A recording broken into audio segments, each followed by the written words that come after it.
Safiya B റളിയല്ലാഹു തആല അൻഹാ നിവേദനം ചെയ്യുന്ന ഹദീസിൽ കാണാം 40 ദിവസം പോയി. എന്ത് ചെയ്തത്? കള്ളുടിച്ചിട്ടാ? അല്ല. ആരെടുത്ത് പോയതിന്? ജ്യോതിശാലയം. അറബി ജ്യോതിശാലയുണ്ട്. അള്ളാഹു കാക്കമാറാകട്ടെ. ചോദിച്ചാൽ എവിടെയോ കണ്ടു. ഇവിടെ യാത്രയിൽ ഇങ്ങനെ ഒരിടത്ത് അറബി ജ്യോതിശാലയം അല്ലേ? എവിടെ അപ്പ കണ്ടത്? എവിടെ ആവട്ടെ, പോട്ടെ. എവിടെ എഴുതി വെച്ചിട്ടുണ്ട് അറബി ജ്യോതിശാല. ജ്യോതിശാല, ആ പേര് തന്നെ നിങ്ങൾ നോക്കണം.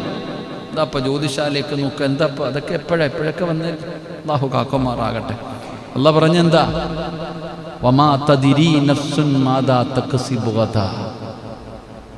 സൂറത്തുൽ ലുഖ്മാൻ അല്ലാഹ് പറയുന്നു, വമാ തദ്രി നഫ്സുൻ മാദാ തക്സിബു ഗദാ. നാളെ ഒരു മനുഷ്യന് എന്ത് സംഭവിക്കുമെന്ന് അള്ളാഹിക്ക് അറിയത്തുള്ളത്, വേറെ ആർക്കറിയില്ല. കണക്കുന്നു. പിന്നെ ഇസ്ലാമിക നിയമപരം ഞാൻ എല്ലാം നിഷേധിക്കുന്നില്ല. ഇസ്ലാമിൻ്റെ നിയമപ്രകാരം ചില അക്ഷരത്തിൻ്റെ കണക്കുകൾ വെച്ച് നോക്കുന്നതുണ്ട്. അത് വേറെ അതീതമായി ബന്ധപ്പെട്ട കാര്യമൊന്നുമല്ല. കണക്കുകൾ വെച്ചുകൊണ്ട് ചില കാര്യങ്ങൾ നോക്കുന്നതൊക്കെ ഉണ്ട്. അല്ലാതെ ഇതൊക്കെ എന്ന് പറഞ്ഞാൽ വേറെ കാര്യങ്ങളാണ്. അള്ളാഹു കാത്ത് രക്ഷിക്കുമാറാകട്ടെ.